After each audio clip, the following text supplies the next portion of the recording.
자치 분권이란이라고 했을 때 보통 이제 설명들을 보니까 자치 그리고 분권 이렇게 나눠서 하시는 것 같은데 저도 이제 생각을 해봤는데 일단 결정 아까 이제 선생님께서 말씀해 주신 거에 저한테 이제 귀에 들어왔던 건 두 가지 단어인데 자치에 관해서 동네라는 말하고 의안 뭐 이런 말들이 저한테는 귀에 들어왔습니다. 그게 동네라는 거 마을인 거죠. 생활 권역인 거죠.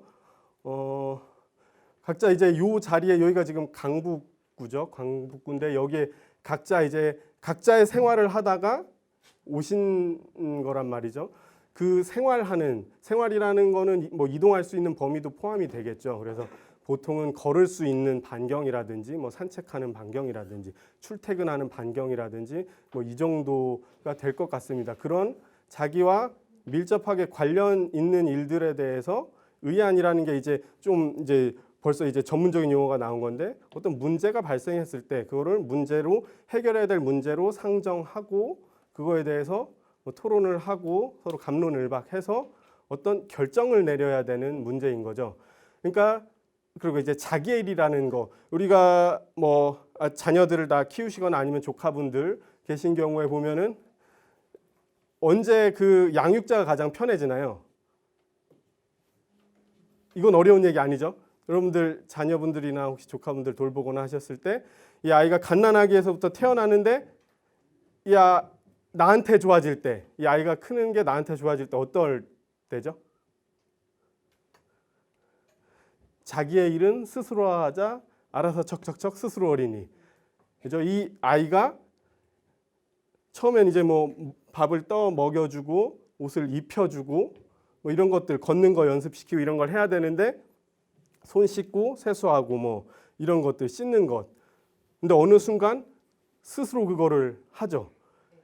처음에는 얘가 자기 일인지 모른단 말입니다. 모르니까 이제 양육자가 부모님이 야, 너 이거 해야 된다. 네가 혼자 옷을 입을 줄 알아야 된다. 이거는 두 가지가 있죠. 네가 그래야지 살아갈 수 있다라는 그런 메시지도 있지만 그래야 내가 편하다라는 것도 있는 거죠. 그래서 이 자기 일을 자기가 스스로 해결하는 것, 뭐 그렇게 요약할 수도 있을 것 같습니다. 그래서 이것이 결정을 해야 되는데 일단 어떤 게 내 일인지 결정해야 될 것이고 그게 내 일이라면 그 일을 처리하기 위해서 그게 어떤 문제라면 문제를 해결하는 것이고 그런 일을 처리하기 위한 그런 과정들 이것을 최대한 어떻게 보면 자기중심적으로 자기중심이라는 건 개인일 수도 있고 이제 자기를 둘러싼 가족일 수도 있고 또 주변 뭐 친척일 수도 있고 아니면 회사 직장 동료일 수도 있고 이런 식으로 가까운 나를 중심으로 한 이 영역의 문제는 내가 해결하자라는 게 어떻게 보면 출발점일 것 같습니다. 그리고 우리가 보통 결정을 얘기할 때 결정을 하게 되면 그 다음 무엇을 해야 되죠? 여기 이제 다 힌트들은 있는데 제가 생각했을 때는 결정만 해놓고 책임을 지지 않는다. 이거를 자치에 포함시킬 수 있을까? 이런 것도 생각해봐야 될 문제일 것 같습니다.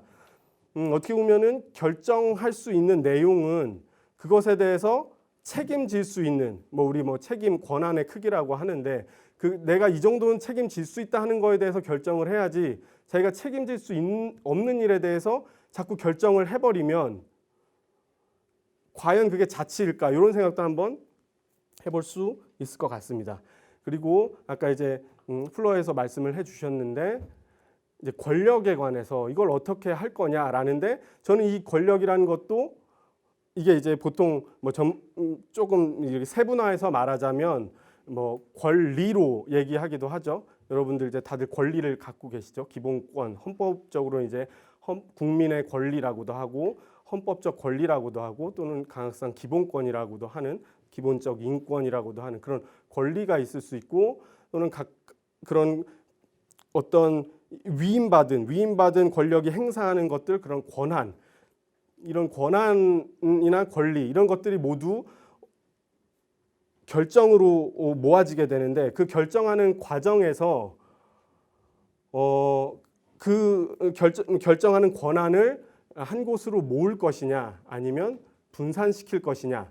그런데 여기서 이제 분권하게 되면 분에 포인트를 두게 되면 나누는 것에 이제 포인트를 두게 될 텐데 나누기만 하면 무조건 좋은 것이냐? 예컨대 이제 말씀해 주셨듯이 뭐 중앙 정부와 지방 정부라고 이런 두 가지 이런 계층을 나누었는데, 이 중앙 정부라는 것도 어떻게 보면 엄밀히 말하면 우리 일상생활을 기준으로 해서 보시면 그것도 너무 먼 거리에 있습니다. 솔직히 말하면 뭐 각자의 뭐 아파트 단지나 마을에 뭐 마을회나 이런 식의 다니면은 좀 나랑 밀접하다 느끼지만, 거기서 조금만 멀어도 우리는 잘 알지 못하죠. 여러분 혹시 여기 계실진 모르겠는데 혹시 구청장님 이름을 아시나요? 성함을? 오, 대단하신데요? 모르는데 이러는 대답이 나올 줄 알았는데, 여러분은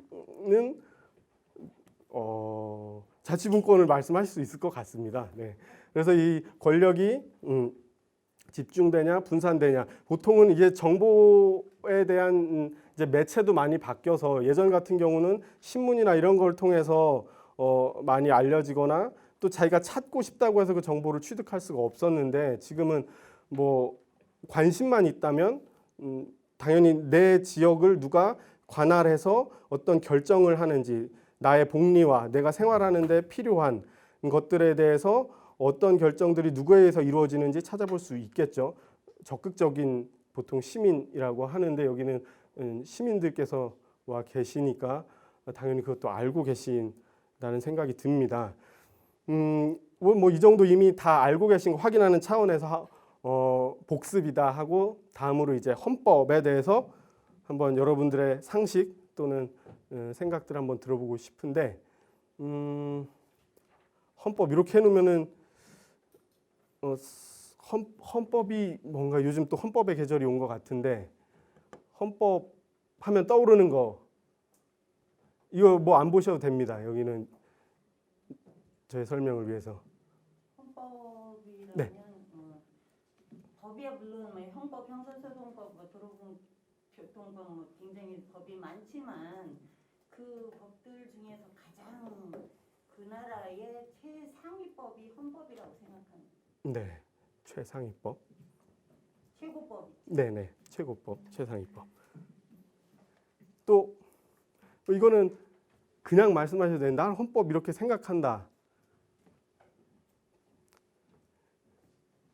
최상위법이 나왔습니다. 제가 굳이 여기 이제 써놓은 걸로 보자면 뭐 법 위의 법 뭐 이런 것이 될 수도 있고요.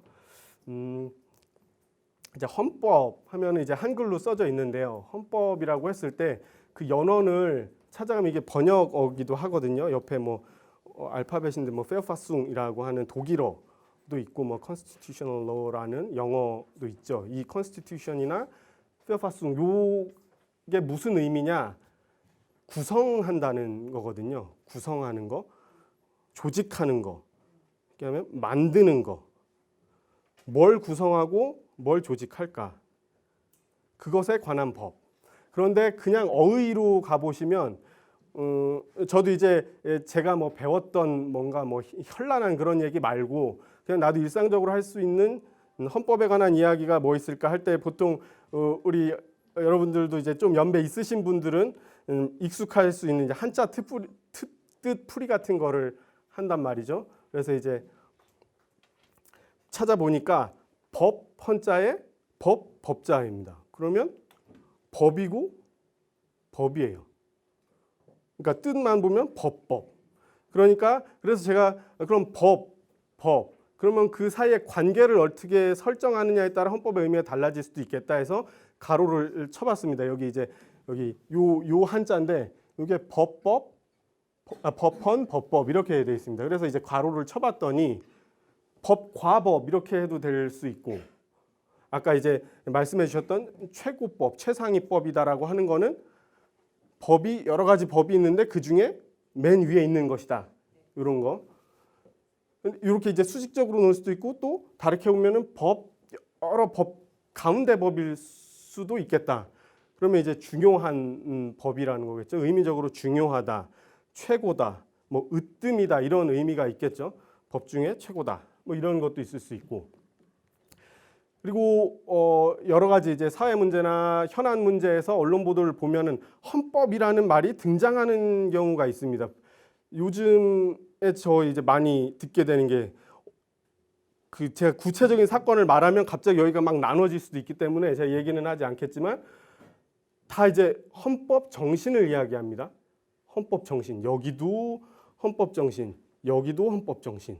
그러니까 뭐 대통령도 헌법 정신, 검찰총장도 헌법 정신, 법무부 장관도 헌법 정신, 인권 보장 이런 얘기를 다 하죠. 거기에 이제 등장하게 되니까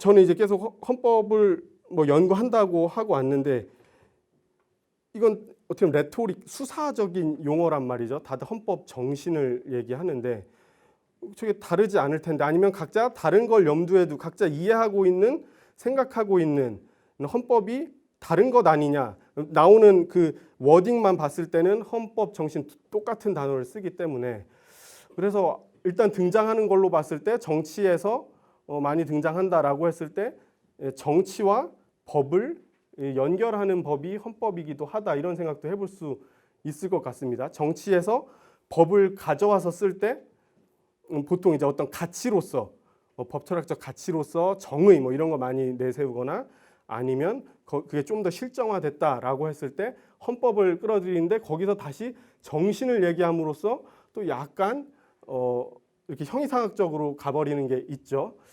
그래서 기능적으로는 정치와 법을 연결하는 법이기도 하겠다.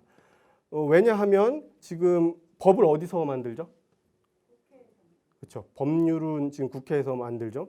거기서 당이 나뉘어서 뭐 싸운다고 해야 될까요? 그렇게 해서 어떤 법안을 통과시키고 해서 그 법이 만들어지면 그것이 우리 생활에 영향을 미치기도 하기 때문에 그 정치와 법을 만들 때 아까 이제 자치분권이랑 관련해서 말씀드렸을 때 어떤 결정을 할 때 절차들이 있을 거란 말입니다.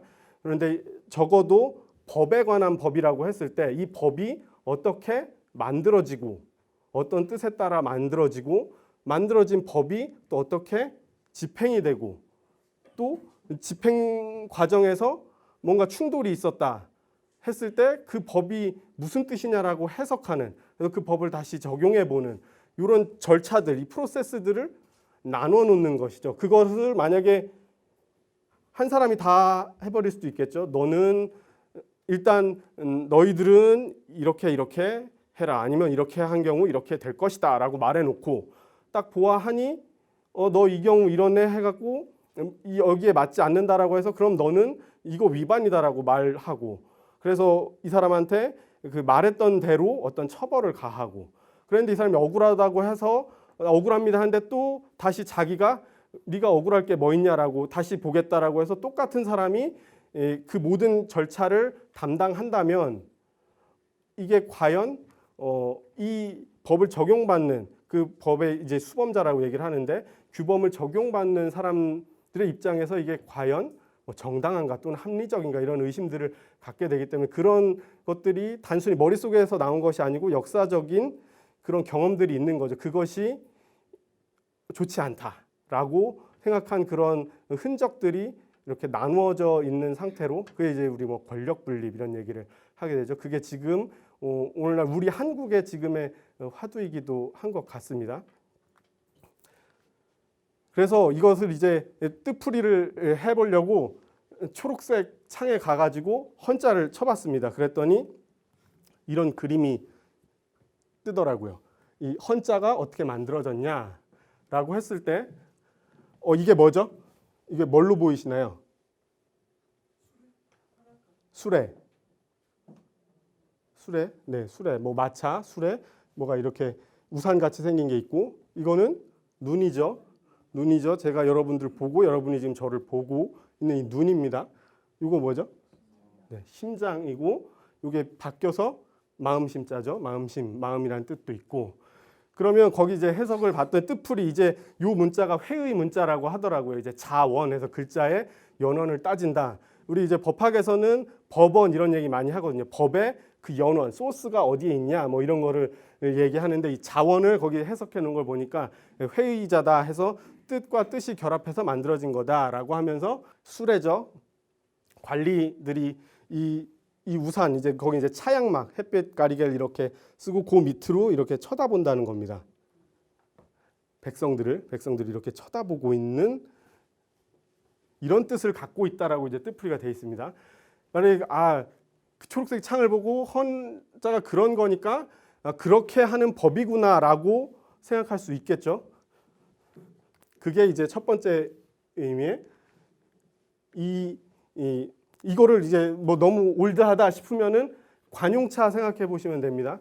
그 썬팅이라고 하나요? 썬팅이라고 하나요? 저도 이제 그래도 대중 강연을 해야 되니까 일반적으로는 썬팅이라는 용어를 쓰니까 그래서 썬팅이라고 얘기할까 하다가 찾아봤더니 정확한 용어는 뭐 윈도우 틸팅이라고 하더라고요.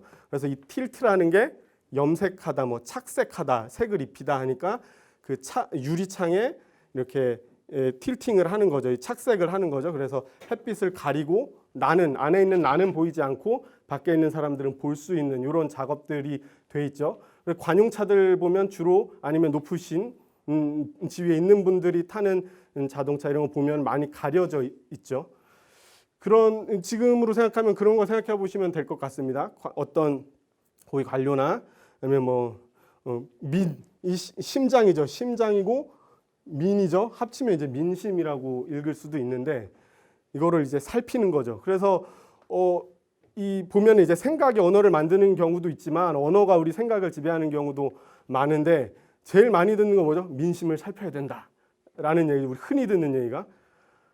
그러니까 이 주어가 누굽니까? 민심을 살펴야 된다라고 했을 때 보는 주어가 누군가요? 예. 민심을 살펴본다라고 했을 때 누가 보는 거죠?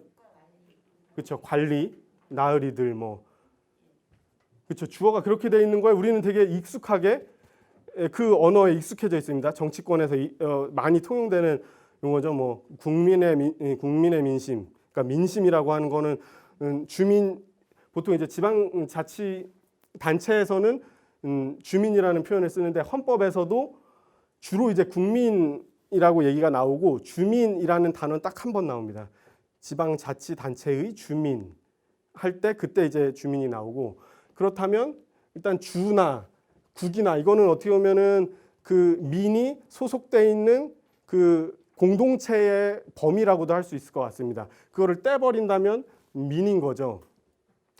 또 이게 이제 감시라고 표현했는데 이제 시선이라고 할 수 있겠죠. 시선에도 권력이 있는 거 아시죠?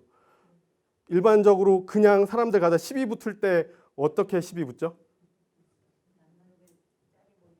그렇죠. 지나가다가 딱 쳤어요. 치면 눈 깔어. 그죠?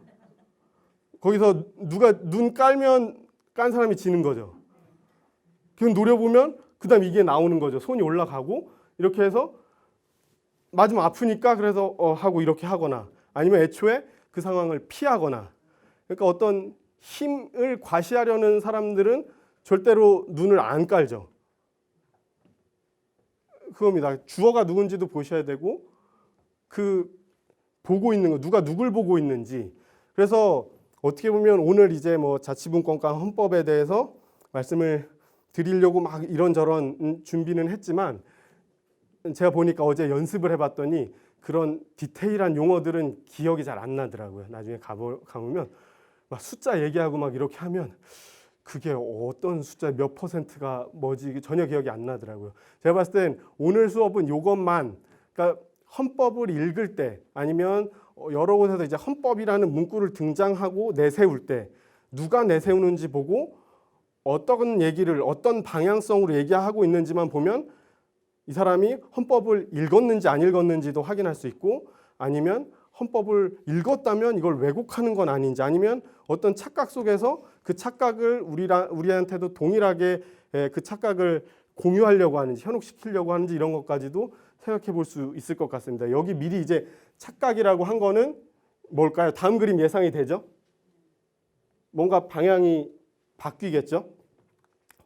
그래서 바꿔봤습니다. 그래서 이제 헌법 정신 하니까 우리 헌법 정신 뭐냐? 민이 여길 보고 있는 건데 이거 그냥 제가 그렇게 봐야 됩니다. 뭐 그래야 됩니다라고 해서 이렇게 되는 건 아니겠죠. 그래서 실제로 어떻게 써져 있나 이걸 이제 우리가 뭐 증거로서 한번 보면 될 것 같습니다. 우리 헌법 다 읽어 보셨나요? 이 헌법이 여기 이제 전문이라는 것은 이제 전체 뭐 전체를 말할 때 완전하다 온전하다 할 때 그 전이 아니고 그냥 단순히 앞에 있다는 의미에서 전문입니다. 앞 전자입니다. 혹시 요거 보이시나요? 보이시거나 혹시 자료에 있을지 모르겠는데 가까운 스크린을 보고 하셔도 되는데 한번 읽어 보실까요? 다 같이 한번 뭐 크게 말씀하셔도 되고 혼자 읊조리셔도 되겠습니다. 시작.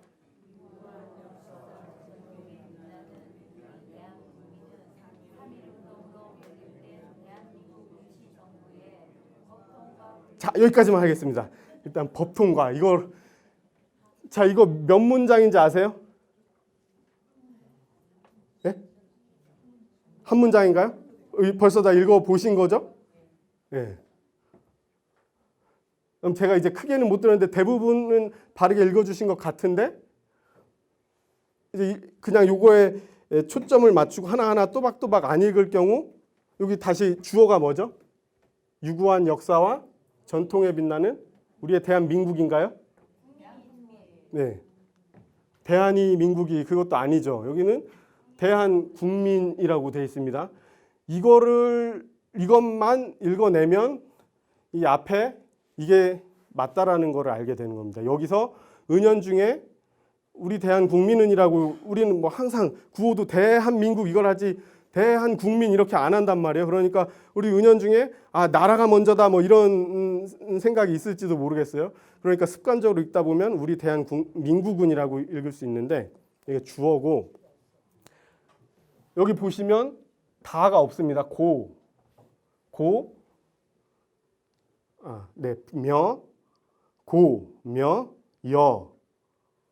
하면서 제정되고 개정된 헌법을 개정한다로 끝납니다. 다가 여기 나옵니다. 이게 한 문장입니다. 한 문장에 다 들어가 있습니다. 그러니까 이것만 보면 우리 갑자기 이제 무슨 입시 강사가 된 것 같은데 여기 이 문장에 주어는 대한국민이고 수어는 개정한다로 끝나는 거죠. 그러니까 이게 지금 현행 헌법의 전문입니다. 그러니까 우리 대한국민이 이 헌법을 개정한다라고 돼 있다는 것. 그리고 여기서 이제 뭐 퀴즈 비슷하게 이거는 잠깐 이제 퀴즈식으로 보자면 여기 언제 제정됐나요? 혹시 우리 헌법 제정일 아시나요? 1948년 7월 12일이고요. 네. 공포가 이제 7월 17일 날 됐죠. 네. 공부 많이 하신 분이 일단 요거 읽어 보시면 여기에 있죠. 1948년 7월 12일에 제정되고 그러면 왜 7월 17일로 했을까요? 그러니까 이때 제정했으면 이때 7월 12일에 제정하고 공포한다 이러면 될 텐데 왜 굳이 5일 있다가 공포를 해버릴까요? 조선왕조 창건이 네. 7월 17일이니까 그걸로 맞추려고 한 거 아닐까요? 여기 옆에 여기서 대담을 하면 될 것 같은데 네. 네. 조선 언제 만들었죠? 1392년인데 보니까 저도 이제 검색을 해보는데 그거 잘 나오진 않는데 잘 찾아보면 이제 이성계가 즉위를 하죠. 그 즉위일이 7월 17일, 1392년 7월 17일이라고 하더라고요. 그럼 이거는 우연일까? 역사의 장난일까? 아니면 의도가 있을까? 라는 생각해 볼 수 있는데 조금 더 밀어보면 우리나라의 초대 대통령은 성이 뭐죠? 그렇죠. 이씨죠. 이씨라는 거. 이게 어떤 개연성이 있지 않을까? 이런 생각도 우리가 해볼 수 있을 것 같습니다. 왜 그러면 그렇게 됐어? 김구는 아니고 이승만이 됐어야 하는가? 이게 어떤 것들이 작용했을까? 그리고 여기 제정은 7월 12일인데 왜 7월 17일에 맞췄을까? 이런 것도 우리가 일단 퀘스천으로 남겨놓고 넘어가 보도록 할 텐데 이제 이게 재헌 이제 헌법 1948년에 만들어졌는데 그때도 전문이 있었습니다. 그때 거를 보니까 거기엔 이제 기미 3.1 운동으로 대한민국을 건립하여 세계에 공포했다 뭐 이런 얘기가 나오더라고요. 거기에는 대한민국을 건립했다라는 표현이 직접 나오기도 합니다. 여기서는 이제 현행헌법 전문에는 대한민국 정부의 법통과 뭐 이런 게 있으니까 뭐 건국절 논란 이런 것도 있긴 하던데 그 당시에 정부 수립 행사를 보면은 이렇게 현수막에 대한민국 정부 수립 뭐 기념식 이런 식으로 써 있었던 것도 같고 그것은 여러분들이 각자 한번 찾아보시면 될 것 같습니다. 그래서 여기서 또 하나 확인할 수 있는 것은 그래서 우리 대한국민은 제정되고 개정을 했고 이제 8차에 걸쳐 개정된 거니까 요때 지금 우리가 현행헌법 1987년 헌법이죠. 이 현행헌법은 그러면 9차라는 얘기가 될 것 같습니다. 이런 건 그냥 상식 수준에서 알고 계시면 될 것 같습니다. 그래서 헌법에도 역사가 있습니다. 그래서 48년부터 이렇게 꽤 자주 바뀌었죠. 48년 하고 4년 뒤 바뀌고 근데 이때는 전쟁 중에도 바뀐 거죠. 그리고 54년에도 바뀌고 60년엔 2번 바뀌고 62년, 뭐 69년, 72년, 10년을 넘긴 헌법이 없는 것 같아요. 30년이 넘었죠. 지금 32년이 벌써 되니까 꽤 오래된 헌법입니다. 그리고 이때 만들어질 때 보면은 여기 이제 간선이라는 표현이 있습니다. 간선. 간선이라는 거는 여기에 선거를 하는 거죠. 선거를 하는데 직접 선거를 하냐, 간접적으로 선거를 하냐 할 때 여기에 주어가 또 뭐죠? 그러면 국민이겠죠. 국민이 직접 선출하냐, 간접적으로 선출하냐. 여기서 이제 간접이라는 거는 국회의 얘기가 되겠죠. 그래서 국회에 이때 보면은 대한민국 국회의장 이승만 해가지고 거기서 이제 이걸 국민 이 앞에 거로 보시면 대한국민이 여기는 지금 다짐이라고 돼 있는데 재헌헌법 때 전문을 보시면 결의하고 뭐 우리 당 또 자유로이 우리를 대표하는 대표들에 의해서 국회에서 제정한다 이런 표현이 있습니다. 그런데 우리 말에서 에서라는 게 들어가면 어떨 때 에서를 쓰죠? 우리 주어 얘기할 땐 은는이가 얘기하고 에서는 어디에서죠? 어디죠? 장소적인 의미란 말이에요.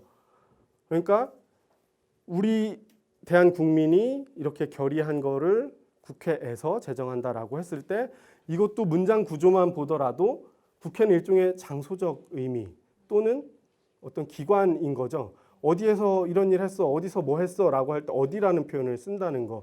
이것도 한번 생각해 보면 아까 그 헌이라는 거 하나 이해하기 위해서도 과연 주어 자리에 누굴 넣을 것이냐 요거에 따라서 헌법 전체를 읽고 해석하는 관점도 다 달라질 수 있다. 이렇게 생각이 됩니다. 그래서 헌법의 주어는 대한민국이 아니라 대한국민이다. 아까 그 얘기를 조금만 더 하면 그 1948년 7월 17일 요거를 이제 어떻게 보면 역사는 이제 저에 대해서 또 세월로서 겪어내신 선배님들 또는 더 앞서 계신 분들이 있기 때문에 그 경험으로서 더 많이 아실 수도 있을 것 같은데 여기서 제가 일단 너무 젊어 보이셔서 그런지 모르겠는데 48년생은 없는 것 같긴 하거든요. 그렇죠. 그러면 48년 이전 상황이나 이거는 어떻게 보면 다 구전으로 듣거나 책에서 보거나 한 것이 우리가 직접 살아서 알고 있는 것들은 아니기 때문에 어느 정도의 그런 찬반이 있을 수 있기 때문에 조금 길게만 그냥 본다면 아까 봤던 그런 조선왕조 뭐 500년이라고 하는 정도의 그 긴 기간에 왕조가 있었고 그 다음 우리 역사 지식으로는 그 다음 뭐가 있었죠? 1919년 뭐 그때부터 3.1운동이 있었던 걸로 해서 일제 제국주의 침략이 있었죠. 그렇게 하고 35년 해방되고 45년에 해방돼서 이 헌법이 만들어지고 3년 전까지 뭐 미국의 통치에 찬성하냐 반대하냐 뭐 이런 운동들이 있었다고 하죠. 그렇다면은 여기서 아까 이제 자치로 돌아가 봅시다. 그러면 내 일은 내가 결정을 해야 되는데 왕이 결정하고 일본이, 미국이. 그러니까 여기서 이제 1조에서 요거는 이제 잠깐 넘어가겠습니다. 이제 선포를 해버립니다. 대한민국은 민주공화국이다. 대한민국의 주권은 국민에게 있고 모든 권력은 국민으로부터 나온다. 노래도 있더라고요. 그래서 노래로도 불러서 어린 아이들까지 많이 알고 있는 내용인 것 같기도 한데, 여기서는 이제 앞에서 전문에서는 대한국민이라고 했는데 우리나라 이제 헌법에 본론이죠. 여기서부터 이제 얘기를 할 텐데라고 하면서 제일 처음 등장하는 게 대한민국은 민주공화국이다라고 얘기를 합니다. 여기서 군주 또는 뭐 군이 임금이죠. 임금 군이니까 임금이 주인인 나라가 아니라 민이 주인인 나라다라는 거죠. 그래서 공화국이라는 의미도 보면은 왕이 없다라는, 쉽게 말하면 왕이 이제 없을 거다라는 얘기인 거죠. 그런데도 우리가 실제로 초대 대통령이나 어떤 제헌절의 그 공포한 날이나 이런 걸로 봤을 땐 우리 국민들이 이걸 해본 적이 있나요? 민주공화국이라는 걸? 없는 거죠. 그렇죠? 뭐 이씨가 지배하고 일본이 지배하고 아니면 어디에 또 의탁을 할 거냐 이런 상황이었지.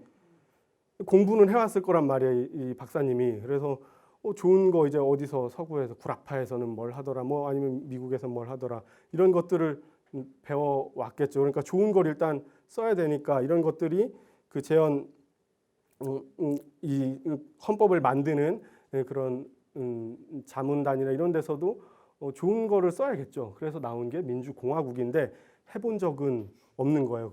그렇기 때문에 이거를 그 이후에 계속 개정이 되지만 이것이 있기 때문에 그 후손들이죠. 우리는 그 후손들인데 저게 뭘까? 민주공화국이 뭘까? 생각하면서 지금 우리가 봐왔던 게, 들어왔던 게 민주공화국인 건가? 아니면 민주공화국을 만들어야 되는 건지, 뭐 어떻게 해야 되는지 모르는 거죠. 그래서 그거에 대해 생각해 보면서 지금까지 왔고 또 만들어 갈 수도 있기 때문에 우리 역사적인 긴 시각으로 봤을 때는 이걸 한 지 얼마 된 거죠? 그러면 민주공화국이라고 얘기하고 지금까지 온 지 이제 70년 밖에 안 된 걸 수도 있어요. 어떻게 보면은. 이 씨의 지배가 500년 그 강고하고 견고했던 그 시기 내내 그냥 임금의 이름도 함부로 부르지 못하고 살았던 그런 분들이 다 우리의 이제 선조들인데, 그분들에게서 이어져 내려온 이 역사가 쉽게 바뀔 수 있을까? 그런 게 있더라고요. 그 지식을 생산하는 방법이 한 4개 정도가 있다고 하는데, 보통 이제 유전자로 지식이 생산된다고 해요. 유전자. 그리고 여러분들 지식을 또 어디서 얻죠? 지금 혹시 제 입에서 지식이란 게 나가고 있나요, 여러분한테? 혹시 나가고 있다면 이런 뭐 경험을 통해서 지식이 나오는 걸 수도 있고, 또는 우리가 이제 역사 뭐 이런 얘기 했는데 문화적으로도 계속 지식이 만들어질 수도 있고, 이거는 이제 요 강의에서는 원래 할 얘기는 아니고 보통 이제 컴퓨터 과학에서 하는 얘기인데, 컴퓨터 과학에서는 이제 우리의 저를 포함해서 아니면 우리의 다음 세대의 얘기일 수도 있는데, 아니면 우리도 일부는 겪고 있는 건데, 뭐가 지식을 만들어내고 있죠? 컴퓨터가 만들어내고 있습니다. 여러분 뭐 혹시 뭐 빅데이터라든지 데이터 분석이라든지 아니면 뭐 머신러닝, 인공지능 많이 듣죠. 그게 어떻게 보면 컴퓨터가 계속 지식을 창출해내고 있는 이제 사회로 넘어간다는 얘기이기도 합니다. 그래서 어떤 그런 지식으로서 민주공화국이다라고 얘기를 했는데, 그 지식이 우리가 직접 이제 실천을 할 수 있는 건지 안 할 수 있는 건지, 그거는 이제 계속 고민을 해야 될 문제인 것 같습니다. 여기서 확인을 할 수 있는 것은 어쨌든 그 1조에 아까 그 전문에 이어서 대한민국은 민주공화국이라고 하고 주권은 국민에게 있고 모든 권력은 국민으로부터 나온다라고 했고, 그러니까 서두에 자치 분권 얘기했을 때 분권의 그 권력 얘기가 나오는 거죠. 권력의 출처를 여기에 말해놓고 있죠. 권력의 출처는 국회인가요? 대통령인가요? 아니면 뭐 법원인가요? 여기 국민이라고 얘기를 하고 있습니다. 권력의 출처에 대해서. 이게 되게 어떻게 보면 추상적이고 뭐 그래서 뭐 실제로 그거 권력 움직이는 사람들은 누군데라고 하지만 그럼에도 불구하고 우리 헌법의 제일 앞에 이렇게 써 있는 것이 어떤 것을 의미하고 있는지 적어도 자치분권과 헌법을 공부하신 여러분들께서는 조금 더 깊이 이해를 해주시면 좋을 것 같습니다. 그리고 이제 이게 헌법에서는 지방분권이 어떤 지방자치의 문제로 다루어지는 만큼 뭐 약사라고 해서 이렇게 빼곡하게 썼습니다. 빼곡하게 썼다는 거는 대부분 그냥 넘기겠다는 얘기이기도 합니다. 그런데 여기서 하나 보자면 이제 주목해 볼 만한 게 1961년에 전국 지방의회를 해산을 했습니다. 전국 지방의회 해산. 근데 이때가 우리나라 이제 1948년에 이씨 이어가지고 이제 대통령이 됐는데 이때 군인이 이제 정치를 하는 거죠. 정치할 때 했던 것 중에 하나가 전국 지방의회를 해산시킨 겁니다. 그래서 왜 이제 구체적으로 왜 그랬는지 알아보려면 이제 역사적인 그런 접근이 필요할 텐데 일단 그거를 빼놓더라도 그 다음에 이제 볼 수 있는 게 72년 이때 이제 개헌이 또 있는데 우리 보통 뭐 유신 헌법이라고 얘기하는 이때인데 이때 헌법 부칙에 보면 이런 게 있습니다. 이 헌법에 의한 지방의회는 조국 통일이 이 말을 안 하려고 했는데 여기 나오네요. 조국 통일이 이루어질 때까지 구성하지 아니한다 이렇게 돼 있습니다. 여기는 우리가 한 세 달 전 이전까지 우리가 알고 있는 그 조국입니다. 그 조국 통일이 이루어질 때까지 구성하지 아니한다. 그러면 이제 이 헌법을 개정하는데 그 부칙에 이 헌법에 의한 지방의회는 조국 통일이 이루어질 때까지 구성하지 아니한다. 이걸 왜 조국 통일과 연결을 시켰을까요? 제가 여기서 뭐 답을 드리려고 하는 건 아닙니다. 이게 되게 궁금해가지고 저도 이거는 한번 연구해봐야겠다. 이미 연구가 돼 있을지도 모르겠지만 지방의회와 조국 통일이 무슨 관련이 있길래 그러니까 어떻게 보면은 지방 자치를 해야 된다라고 주장하시는 분들 입장에선 이게 이제 핑계인 거잖아요. 조국 통일 때문에 지방 자치를 하면 안 된다라고 얘기를 하는 거니까. 교수님 말씀대로 핑계인 것 같아요. 왜냐하면 네. 한국가라는 것 때문에 네. 언제 통일될지도 사실 모르는데 네. 핑계로 그렇게 하는 것 같아요. 네, 여기서도 이제 두 가지 해석 가능한 게 만약에 곧 조국이 통일되겠지, 통일이 이루어지겠지라고 생각하는 입장에선 잠깐 미뤄두는 거다라고 생각을 할 수 있을 테고 만약에 여기는 써놨지만 그거 되겠어라고 하는 사람 입장에서 저건 안 될 거야라고 하는 입장에서는 이 조국 통일이 이루어질 때까지라는 거는 어떻게 보면 영원히 지방자치를 하게 안 할 거다. 이 헌법이 유지되는 한 뭐 이렇게까지 해석될 수도 있을 것 같습니다.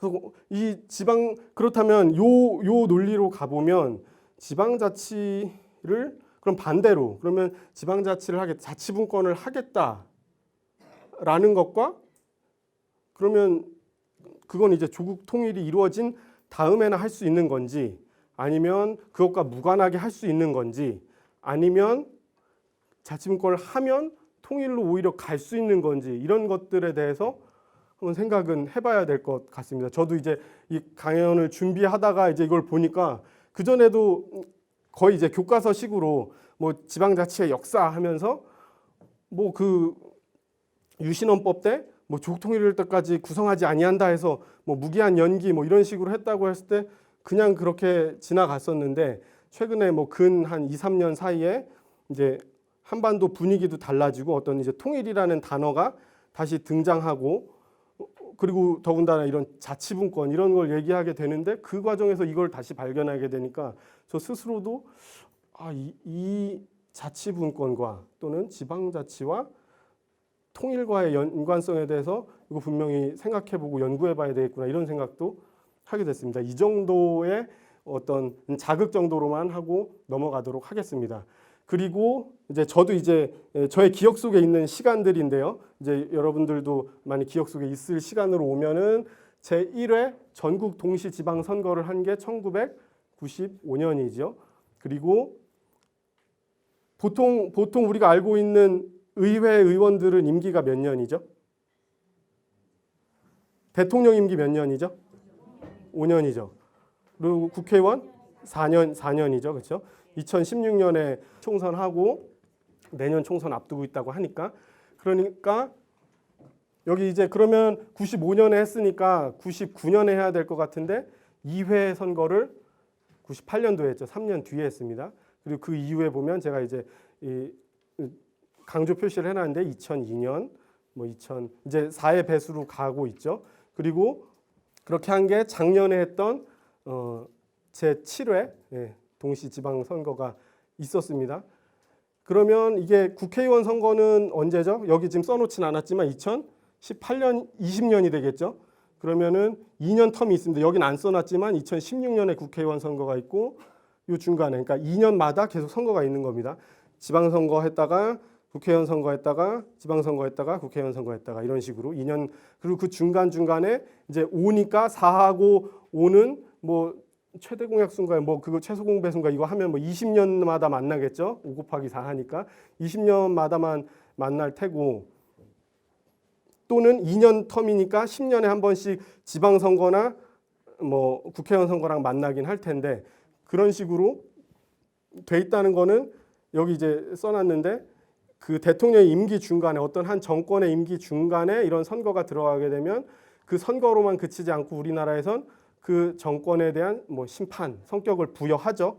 그래서 이 선거의 의미 예를 들어 이제 그거와 상관없이 진짜 우리 지역의 일꾼을 뽑겠다 하는 해서 그렇게 뽑더라도 지금 또 이런 제도 속에서는 그게 마치 이제 그 당을 지지하는 그러니까 사람 중심으로 선거를 안 하다 보니까 그 마치 당을 지지하고 그 당이 여당인지 야당인지에 따라서 그 정부를 지지하는지 안 하는지 나는 말하지 않았는데 그 의사가 그런 식으로 이제 형성이 되고 그런 측면들도 있다는 거. 헌법의 전체 구조를 보려고 왔는데 지금 한 50분 정도 걸렸는데요. 이유는 뭐 개략적으로 봐도 될 것 같습니다. 아까 그 헌법 1조를 보는 것처럼 그렇게 하나씩 뭐 조문을 볼 이유도 없고 저는 적어도 저의 역할은 여러분들께서 헌법에 대해서 조금이라도 관심이 생겼다 하면 아까 제 질문 속에 아마 수집어서 손을 못 드신 분도 있을지 모르겠지만 한번 이게 무슨 얘기가 써 있나 하고 처음부터 끝까지 한 번이라도 읽어보는 계기가 된다라면 이 강의의 목적은 충분히 될 수 있을 것 같습니다. 조문도 많지 않습니다. 혹시 민법 보셨나요? 민법은 한 1000몇 개 이렇게 되거든요. 조문이. 왜냐하면 거기도 민이죠. 우리의 일상생활에 생활법률 같은 성격이 있기 때문에 좀 자세하게 구성된 측면이 있는데 헌법은 130개밖에 되지 않습니다. 그리고 그 중에서도 특히 여기 국민의 권리, 그러니까 나의 권리인 거죠. 나의 권리와 의무가 뭐 있나 이런 것 확인하려면 여기 이제 2장은 이제 헌법 제 10조에서 39조까지 여기가 이제 권리와 의무가 들어가 있고 그 중에 대부분은 이제 국민의 자유와 권리에 대해서 설명이 되어 있고 한 2개 조문 정도가 국민의 의무 이런 것들이 들어 있습니다. 그래서 지금 전체를 보시면 아까 제1조는 어디에 있을까요? 저기에 제1장의 총강에 있겠죠. 총강에 나와 있는 부분이고 뭐 중간에 뭐 공무원에 관한 이야기들도 나오고 그렇습니다. 외국인에 관한 이야기도 나오고 그리고 2장에 보면 조금 전에 말씀드렸으니까 넘어가고 그 다음 나오는 게 국회입니다. 국회가 나오고 그 다음 정부. 그러니까 우리가 이제 입법권은 어디 있냐라고 할 때 국회에 있다고 하죠. 그 부분입니다. 그게 그냥 막 생각해서 떠든 게 아니고 우리 헌법에 다 있는 겁니다. 그래서 제가 이렇게만 이제 구성을 하려고 하다가 그래도 이런 게 어디에 근거하고 있는지 보여드리기 위해서 한 다음 슬라이드에 있을 것 같은데 일단 여기서 구조만 보시면 입법권 국회에 있고 뭐 행정권, 뭐 집행권이라고 하죠. 정부에 있고 그다음 우리가 사법권은 어디에 있나요? 법원에 있고 그러면 헌법재판소는 뭐죠? 네네, 맞습니다. 관장 사항이 좀 다르죠. 그래서 이거를 이제 쉽게 우리 이제 법원만 생각하기도 하는데 사법권이 이원화돼 있다 뭐 이런 표현도 쓰기도 합니다. 헌법재판소가 이제 우리 현행 헌법에서 들어왔죠. 그래서 이 우리가 쉽게 말하는 입법, 행정, 사법이라고 했을 때 그걸 이런 기관들에게 나누어 주고 있는 거죠. 헌법이라는 게 대한민국을 어떻게 설계할 것인가 이거든요. 어떻게 보면 설계도라고도 볼 수 있습니다. 그래서 그 대한국민이 대한민국을 어떻게 설계할 거냐라고 했을 때 이런 구조로. 근데 여기 특이한 게 선거관리가 들어있네요. 이거 왜 들어있을까요? 이게 헌법 사항일까요?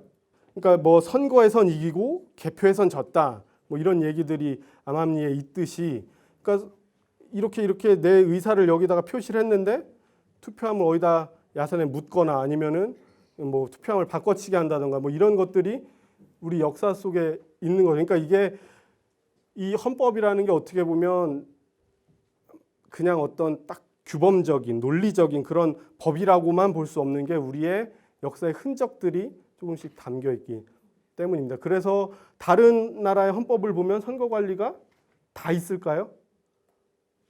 다 있지 않는 경우, 없는 경우가 더 많겠죠.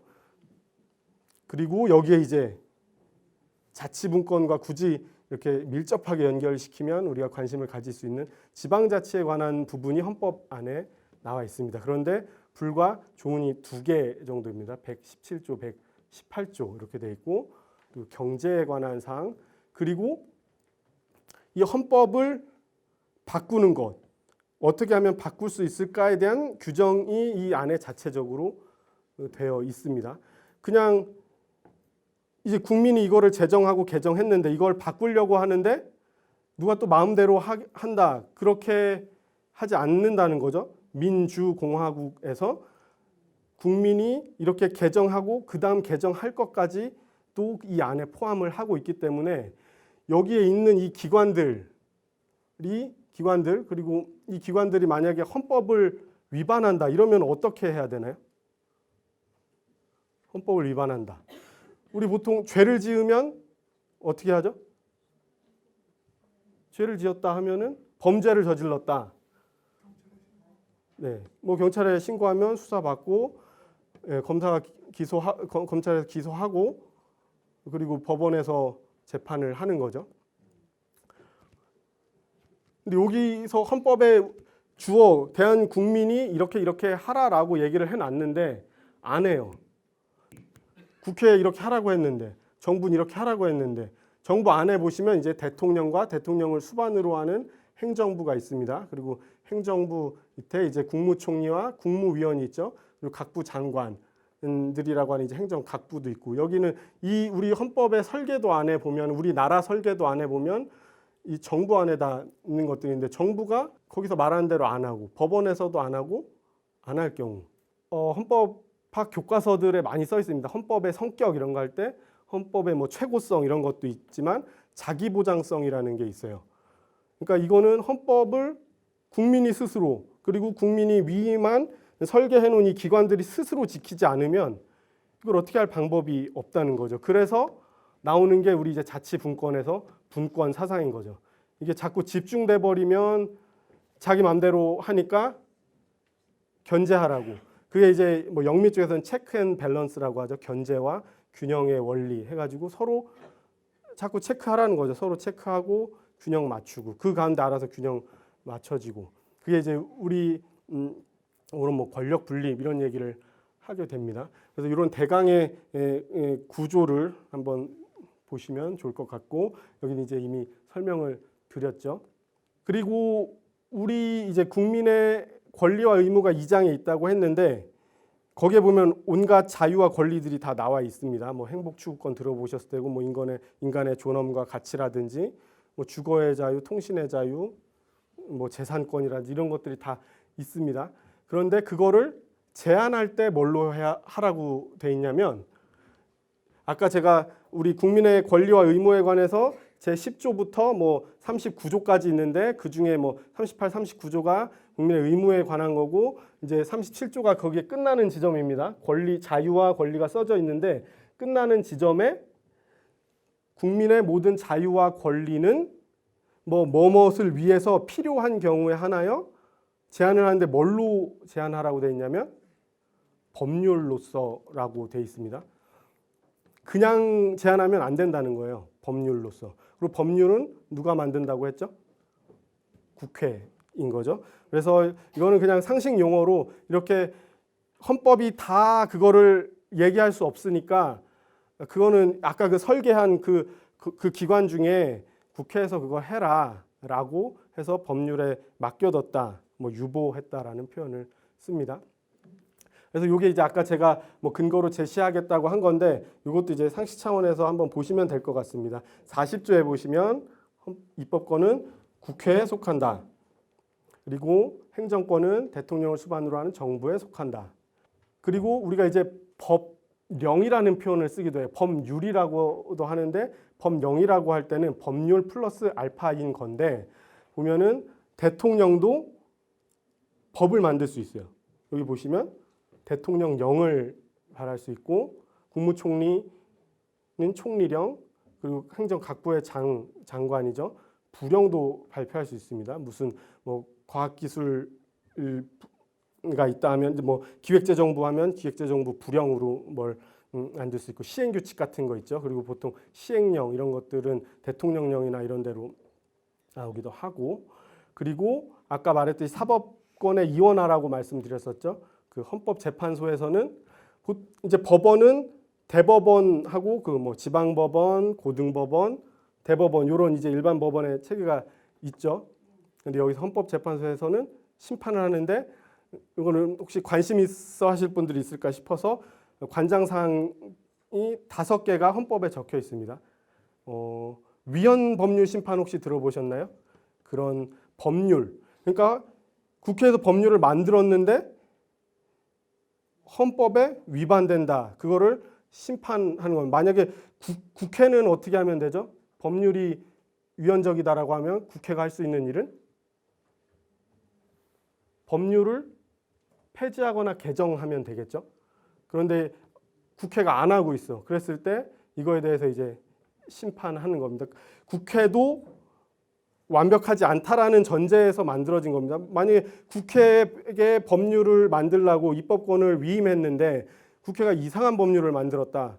여기서 이제 주어가 국민이니까 국민의 기본권을 침해하는 그런 법률을 만들었거나 아니면 이 설계한 원리에 맞지 않는 법률들을 만들었다라고 했을 때 그런 법률의 위헌 여부를 심판하는 것이고 잘 아시는 탄핵을 헌법재판소에서 하죠.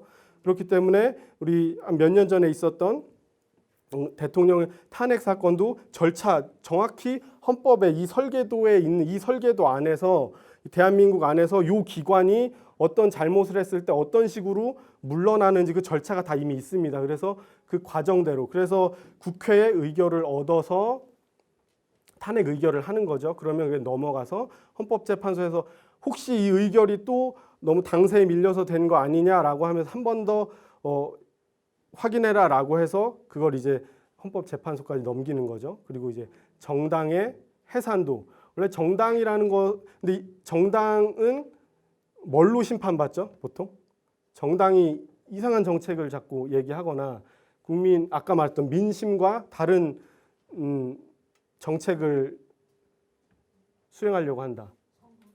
맞습니다. 네. 선거로 우리 심판한다고 하죠. 그러니까 국민이 심판 그래서 이때 나왔던 쟁점도 헌법재판소가 왜 나서냐라는 이제 문제 제기들도 있었습니다. 우리 이제 위헌 정당으로 해산된 경우도 있었는데 그 경우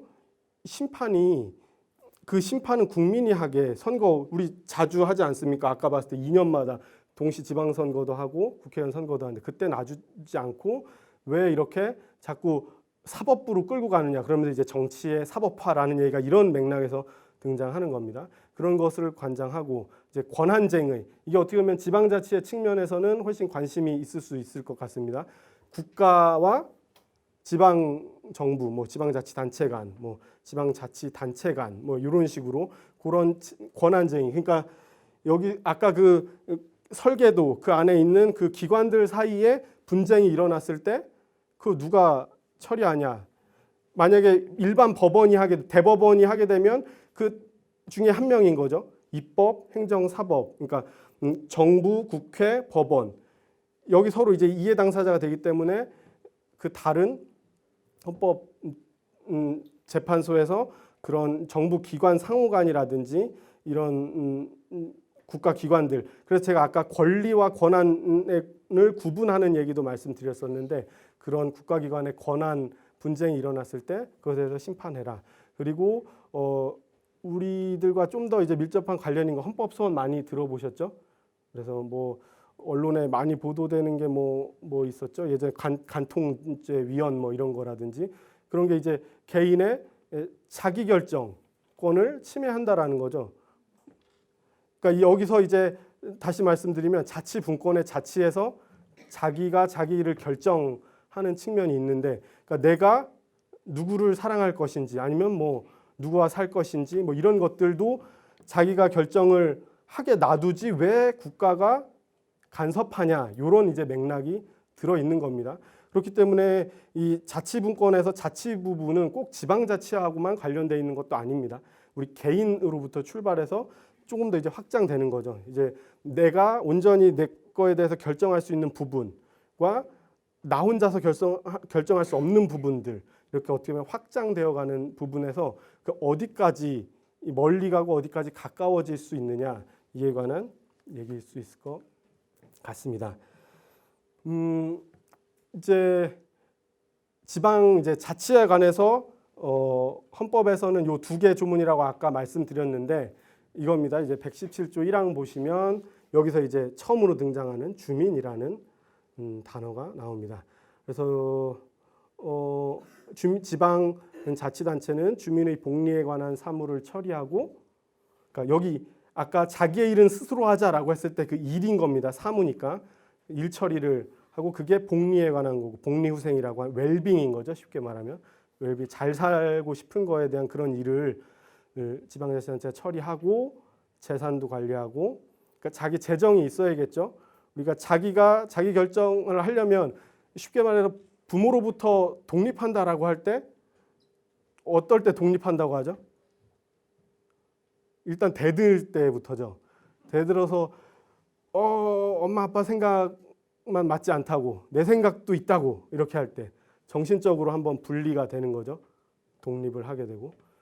그런데 그렇지만 부모님들은 뒤에서 웃으시죠. 그래 봤자 네가 내 용돈 받아서 내 용돈 아니면 뭘 하겠냐라고 했을 때 필요 없어라고 하고 가출을 해도 오겠지. 돈 떨어지면 오겠지. 뭐 이렇게 한단 말이죠.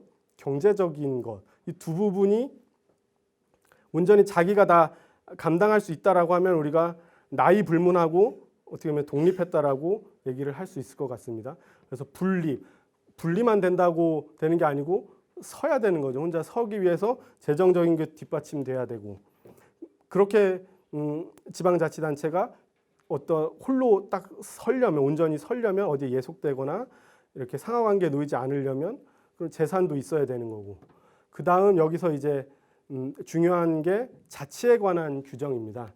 이 부분이 또 다른 이제 지방자치의 핵심이라고 할 수 있는데, 조례 들어보셨죠?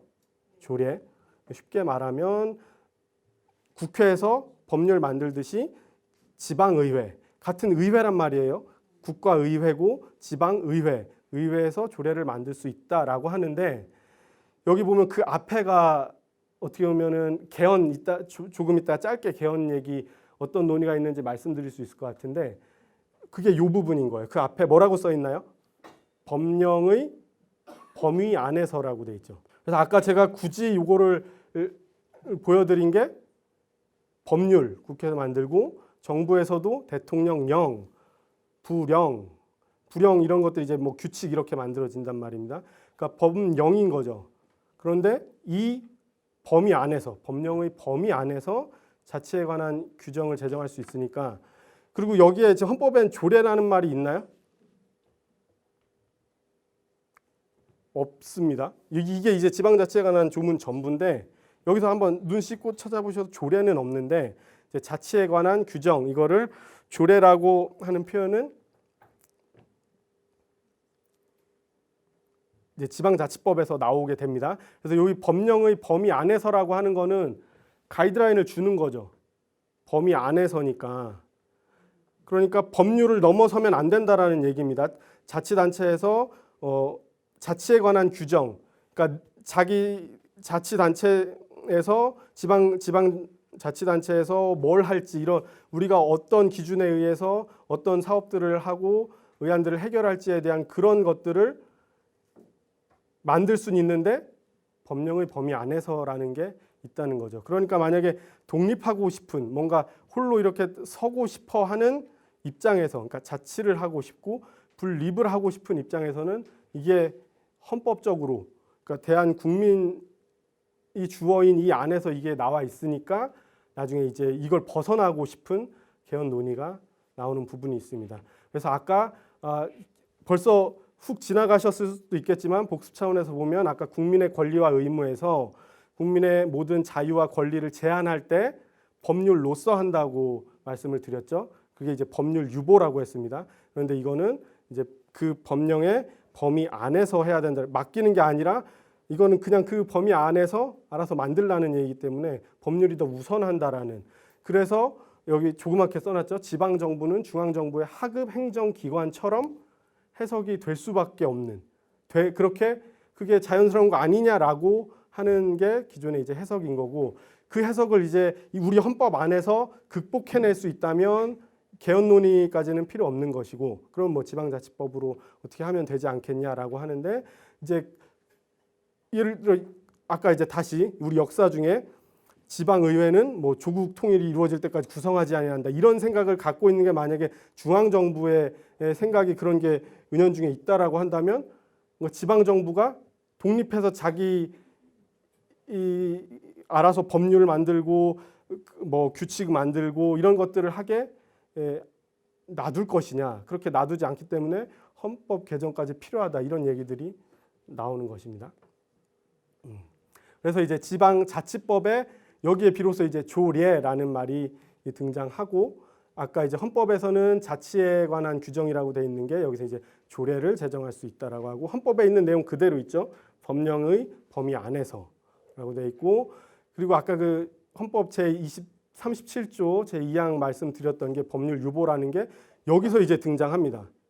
보시면 법률에 아까 이제 법률로서 해야 된다고 했는데 이게 법률에 위임한다라고 해서 법률 유보라고 말씀드렸죠.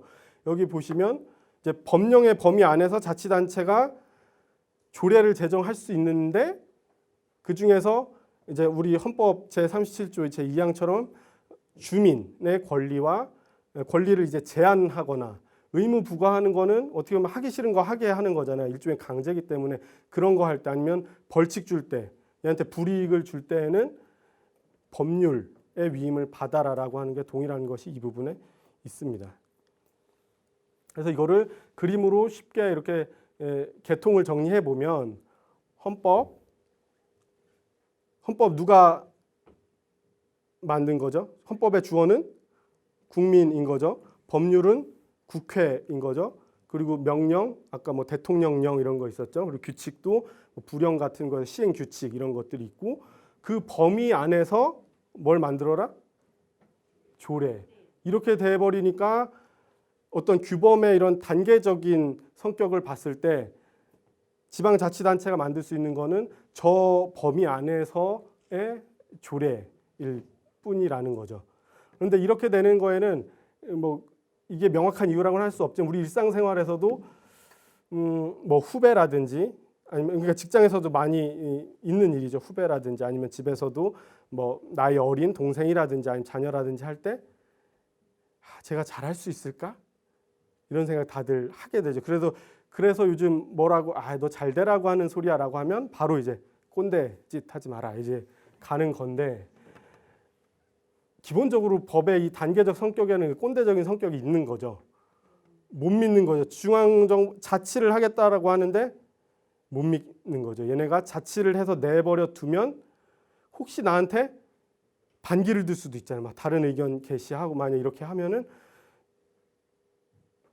이 지점에서 혹시 아까 그 조국 통일까지 미룬다고 하는 게 이 집권이 돼야 되는데 집중이 돼야 되는데 권력의 이제 아까 분권에서 집중과 분산이었는데 집중이 돼야 되는데 자꾸 자기 목소리가 나오는 거죠. 보통 정치 얘기할 때 목소리 얘기 많이 하죠. 목소리가 각자의 목소리가 다 나와야 되는데 이 나오지 않는 목소리들이 있는 거죠. 배제되는 목소리, 뭐 소외되는 목소리.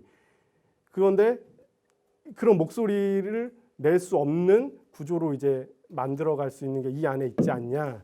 뭐 그런 것들도 생각해 볼 수 있을 것 같습니다. 그래서 이제 여기부터는 어떻게 보면은 상상이 될 수도 있고, 뭐 미래가 될 수도 있고, 아니면은 어떤 식으로 뭐 현행법으로 반영되는 걸 수도 있겠는데 이제 나누어 보자는 거죠. 그렇게 생각하시는 그런 꿈을 꾸고 그렇게 실천해 보려고 하는 사람들은 아예 나눠 보는 거죠. 이렇게 나눠 봤을 때 그러면 현재 이렇게 중앙정부와 지방정부를 나눠 놓고 똑같은 구조가 돼야 된다라고 봤을 때 지금 현행 헌법으로는 뭐가 날아가죠? 지방정부에서 이게 다 날아가고 지방정부에서 할 수 있는 건 조례밖에 없다. 그러니까 이 입법에 관해서 자치 입법권에 대한 논의가 나오는 겁니다. 주장. 그런데 그 법률은 우리 지금 이 설계도 안에서는 국회 그리고 뭐 대통령, 총리령, 총리, 뭐 부, 각부 장관 이렇게 돼 있기 때문에 그거에 대해서 자치 입법의 이제 한계다라고 얘기를 하는 겁니다. 그리고 심지어 이제 117조 2항 보시면 지방자치단체 종류도 법률로 정하게 돼 있습니다. 그러니까 자치단체에서 내 조직을 내가 이렇게 할 수 있는 게 아니고 알아서 꾸릴 수 있는 게 아니고 법률로니까 이것도 법률의 위임을 받아야 되는 거니까 그 한계가 있다는 거죠. 그러다 보니까 지방 조직이 획일화되는 거 아니냐라고 합니다. 이제 다시 여러분들이 얼마나 지도를 많이 보셨는지 한번 확인해 보는 시간인데 뭐 이렇게 그림으로 해놓으니까 조금 나을 것 같아서 했는데 여기 잘 안 보이실 수도 있으니까 보통 그리고 아마 지도를 옛날 지도만 보시고 최근에 지도를 안 보신 분은 아, 그 사이 세상이 이렇게 바뀌었나라는 생각을 하실 수도 있는데요. 특별자치도가 한 군데 있습니다. 어디죠? 네, 제주 특별자치도가 있죠. 도는 8개가 있어요. 8개 뭐 있죠? 아, 네. 방금 저 되게 재밌는 현상을 봤습니다. 보통 서울에서 태어나서 자라신 분은 요 가까운 데부터 하겠죠. 경기도, 강원도. 그런데 어디서 경상남도, 북도가 나왔어요. 그래서 이분은 거기서 태어나셨겠구나. 거기가 출생지였구나. 이런 생각이 들고 근데 이게 왜 중요하냐면 저 같은 경우도 서울에 좀 오래 살다가 이제 지방에서 지금 거주를 하고 있는데 어제 연습을 하는데 제가 사는 곳은 충청남도인데 내가 도가 몇 개죠? 이러고 연습을 했어요. 그랬는데 저도 모르게 경기도부터 나오는 거예요. 그러니까 저는 이미 한 그 30년을 서울에서 살았기 때문에 제 이 머릿속에는 이게 중심인 거예요. 아직도 내가 실제로 살고 있는 곳은 충청도인데 머릿속의 중심은 서울, 수도권 이렇게 돼 있는 거예요. 그러니까 듣고 있던 분이 여기가 충청도인데 충청남도부터 시작해야지 이렇게 하는 거예요. 그래가지고 와, 내가 이거는 가서 강연할 자격이 없다 막 이런 생각이 먼저 들더라고요. 그래서 저는 당연히 그래서 이제 경기도부터 여기가 이제 서울이니까 경기도부터 이렇게 하려고 했는데 경상남도를 듣는 순간 됐다 이 정도면 됐다 이 생각이 저는 들었거든요. 그래서 그러면 여기 중심으로 해보면 경기도, 강원도, 충청남북도, 경상남북도, 전라남북도 이렇게 8개가 있죠. 광역시 가로하고 6개라고 되어 있는데 어디 있죠? 광역시. 부산, 대구, 울산, 광주, 대전, 인천. 그죠? 6군데 있죠.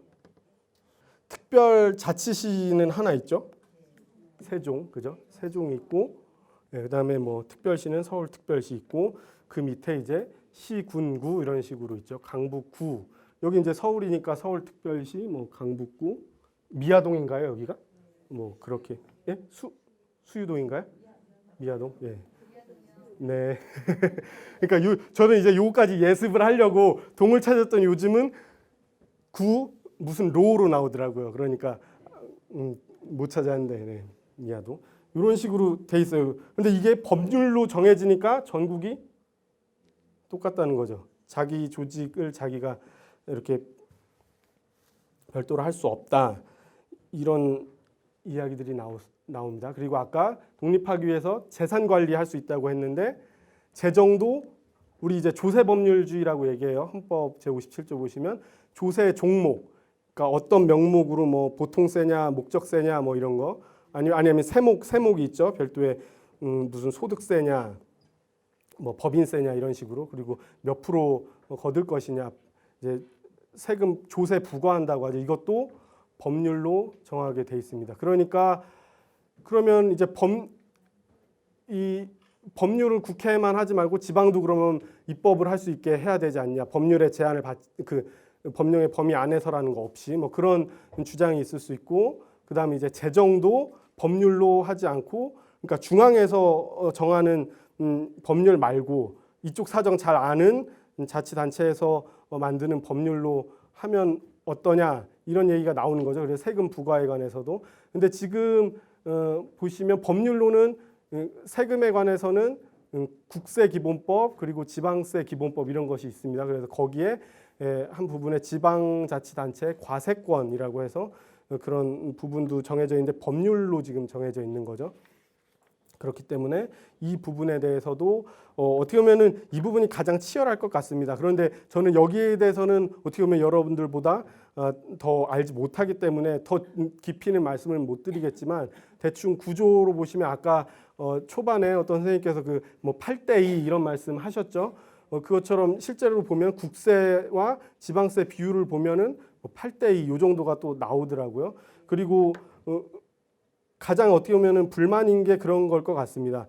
이게 지방 사무를 그러니까 자치 사무 말고도 그러니까 국가는 대한민국 전체를 전국을 관할로 봤을 때 거기서도 해야 될 일이 있고 그런데 그거 이게 뭐 중앙하고 전체 중앙에서 바라보고 있는 전체 관할구역하고 지방 관할구역이 별개가 아니지 않습니까? 어떻게 보면 중층적인 겁니다. 여기서는 어떤 서울시가 있고 어떻게 보면 그 위에 전체를 관할하는 중앙정부가 있기 때문에 여기에 사무도 있고 여기에 아래쪽에 사무도 있는데 이거 이제 국가적인 차원에서 할 수 있는 사무를 직접 하기 어려워 더 가까운 지방정부한테 지방자치단체에 내려보내는 거죠. 이게 보통 위임사무라고 하죠. 근데 이 경우 누구 일이에요? 이거는 위임사무. 그러니까 일 처리는 지방자치단체가 해요. 그런데 이게 누구의 일이에요? 그렇죠? 국가 일인 거잖아요. 쉽게 말하면 중앙의 일인데 그런데 일은 내려보내면서 돈도 네가 내라라고 하면은 억울하겠죠. 그 부분이 어떻게 보면은 이 지방정부의 과세권 문제가 나오는 게 그 지점이 아닐까라고 생각합니다. 그래서 개헌 논의나 이런 개정 논의에서도 이런 부분들에 대한 일종의 불만이랄까요? 아니면은 그 이의 제기가 있는 것 같습니다. 이게 이 정도가 이제 현행 헌법에서의 한계고 그리고 제가 중간중간에 이게 한계를 말씀드렸다는 거는 그 반대로 아니면 그것과 다른 방향으로 헌법을 개정하면 낫지 않겠냐라는 것이겠죠. 그래서 그 개헌 논의의 내용은 제가 중간중간에 말씀드린 걸로 대충 가름을 하시면 될 것 같고요. 그렇다면 아까 이제 헌법 구조 기억나시나요? 제 전문부터 1장부터 해가지고 쭉 마지막 10장이 뭐였죠? 헌법 개정입니다. 그러니까 뭐 이게 지금 헌법이 이렇게 해서 자치분권이나 지방자치에 어떤 한계를 준다라고 했을 때 법률로서 다 개정하자. 그렇다면 이제 지방자치법 개정 논의로 갈 테고 그걸로서 한계가 있다. 자꾸 법률이 가로막고 있다라고 했을 때 이제 헌법 개정 논의가 나오는데 그렇다면 여러분께 가장 잘 알고 있으셔야겠죠. 어떤 절차로 헌법을 개정할 수 있느냐라고 했을 때 이제 마지막 제128조부터 130조까지 세 가지가 있습니다. 여기서 제가 이렇게 표시를 강조를 해놨다는 게 제안, 그러니까 이렇게 헌법을 개정하자라고 아까 처음에 이제 자치 분권에서 어떤 의안을 해결한다고 했으니까 이것도 마찬가지 안건이니까 헌법 개정안을 누가 제안하느냐.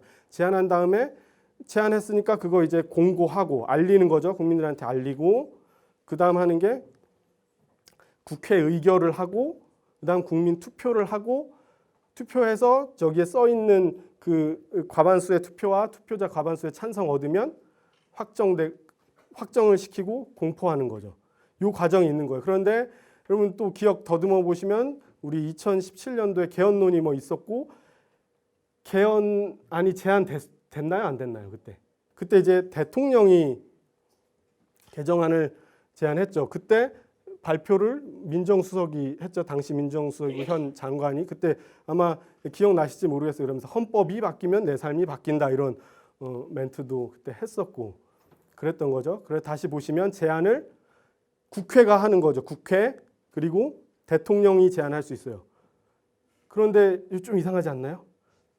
이 설계도를 누가 만들었죠? 주어가 국민이죠. 근데 여기 국민이 헌법 개정을 제안할 수 있나요? 없죠. 그래서 이거 국민 뭐 발안이다 이런 얘기를 하는데 국민한테 우리가 주어인데도 우리가 이렇게 헌법 개정해 보자라고 말할 수 없게 돼 있어요. 국회를 통하거나 대통령을 통하거나 하게 돼 있어요. 그러니까 이거에 대한 문제 제기도 있는 거죠. 그리고 뭐 우리 보면 그때 공고도 했어요. 공고도 했는데 그래 국회로 넘어갔죠. 그런데 국회에서 의결했나요, 안 했나요? 우리 국민 투표했나요, 안 했나요? 헌법 개정안.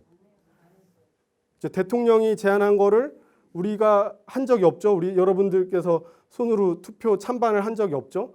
그러면 국회 의결을 해야 돼요. 그런데 여기 국회 그때 넘어갔는데 제적이 어이가 아니고 아이죠. 아인데 제적 의원 3분의 2 이상의 찬성을 얻어야 돼요. 그런데 여기 보면은 더 중요한 게 요 앞에 부분이에요.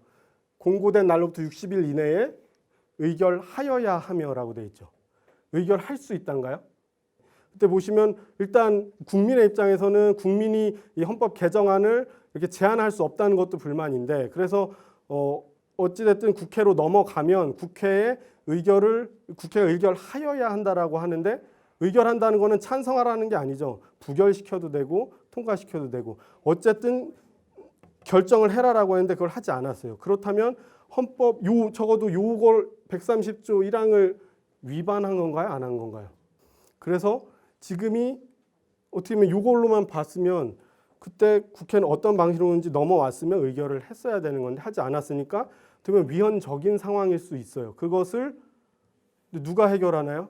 아까 그래서 제가 자기보장성 얘기를 말씀드린 게 이렇게 했을 때 이 위임된 권력들이 이 헌법을 준수하지 않아 버리면 우리 자동차 이렇게 비싼 돈 들여서 샀는데 뭐 엔진이 고장 났어요. 그러면은 그 출시한 회사에서 어떻게 하죠? 리콜 하죠. 리콜이 우리나라 말로 번역하면 소환이죠. 그러니까 국회의원도 이거 안 지켰으니까 국민이 소환해야 되는데 우리 헌법에는 국민 소환 제도가 없어요.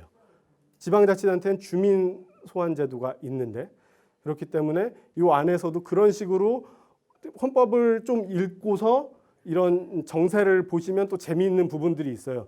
이 주어가 우리이기 때문에 이 주어의 관점에서 봤을 때 요거는 넘어섰는데 그냥 그러고 넘어가는구나. 유야무야 넘어가는 건지 그리고 거기서 더 나아가서 어떤 것들이 여기에 제도적으로 들어오면 될지 뭐 이런 생각들을 해보시면 될 것 같습니다. 그래서 그 이후에 제가 준비했던 것들은 아까 뭐 입법권의 한계라든지 자기 조직권의 한계라든지 자기 재정권의 한계라든지 이런 것들에 관한 내용인데 이미 앞에서 다 설명해드렸기 때문에 추가적인 설명은 불필요할 것 같습니다. 그래서 마지막에 시민은 공적 문제를 자신의 문제로 알고 실천하는 사람이라고 해요.